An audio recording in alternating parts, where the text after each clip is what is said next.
তাশাহুদ পড়ার সময় আঙ্গুল ইশারা করা হয়, কি পড়ে ইশারা করতে হবে এবং কখন নামাতে হবে, এটা নিয়েও আমাদের মধ্যে মতপার্থক্য শেষ নেই। কিছু লোককে দেখবেন একটু উঠে নামায় ফেলা, আবার কিছু লোককে দেখবেন নাটা এরকম ধরে রাখে, আবার কিছু লোককে দেখবেন নাড়াইতে থাকে। তাহলে 3-4টা পদ্ধতি মোটামুটি আছে না আমাদের সমাজে? তো এক্ষেত্রে সঠিক ধারণা হলো রাসূল আকরাম সাল্লাল্লাহু আলাইহি ওয়াসাল্লাম আমাদেরকে নির্দেশ করেছেন, আমরা যখন সাক্ষ্য দেব আশহাদু আল্লা ইলাহা ইল্লাল্লাহ মানে কি সাক্ষ্য দেওয়া, তখন সাক্ষ্যটা মুখে না দিয়ে আঙ্গুলেও সাক্ষ্য দেওয়া। সাধারণত সাক্ষী দেওয়ার সিস্টেম হলো কি, এবং আঙ্গুল তুলে মানুষ কি দেয়, সাক্ষ্য দেয়। সেই জন্য তাশাহুদ পড়ার সময় সাক্ষ্য দেওয়া এটা সুন্নাহ।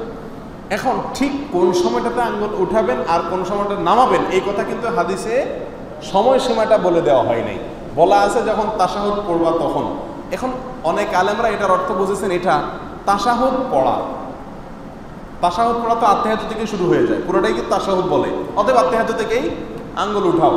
আর কিছু ওলামা কেমন বুঝেছেন না, আত্তাহিয়াতুর পুরো অংশ তো সাক্ষ্য দেওয়া না, আত্তাহিয়াতুর শেষ অংশটা হলো আশহাদু থেকে নিয়ে এটা হলো কি দেওয়া, সাক্ষ্য দেওয়া। অর্থাৎ ওই অংশে আসলে আমি কি করবো, আঙ্গুল উঠাবো। আবার মুসনাদে আহমদের এক হাদিসে আসছে রাসূল আকরাম সাল্লাল্লাহু আলাইহি ওয়াসাল্লাম বলেছেন, তাশাহুদের সময় আঙ্গুল নাড়ানো এটা শয়তানের উপরে লোহার আঘাতের চাইতে কঠোর।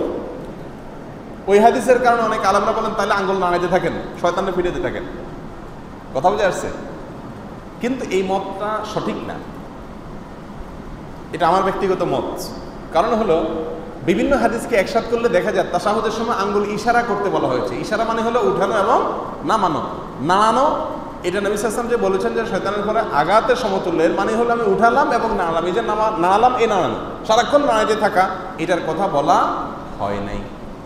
কথা বোঝা যাচ্ছে? তারপরেও প্রথম মতটা যদি কেউ গ্রহণ করে, তার কাছে ওইটা বেশি গ্রহণযোগ্য মনে হয়, তিনি যদি আমল করেন সওয়াব পাবেন। এটা নিয়ে ভেজাল করার বা মারামারি ঝগড়া করার কোনো কারণ নাই। সবগুলা মতই গবেষণা নির্ভর, এগুলো কোনটা হাদিসের কথা নির্দিষ্টভাবে না।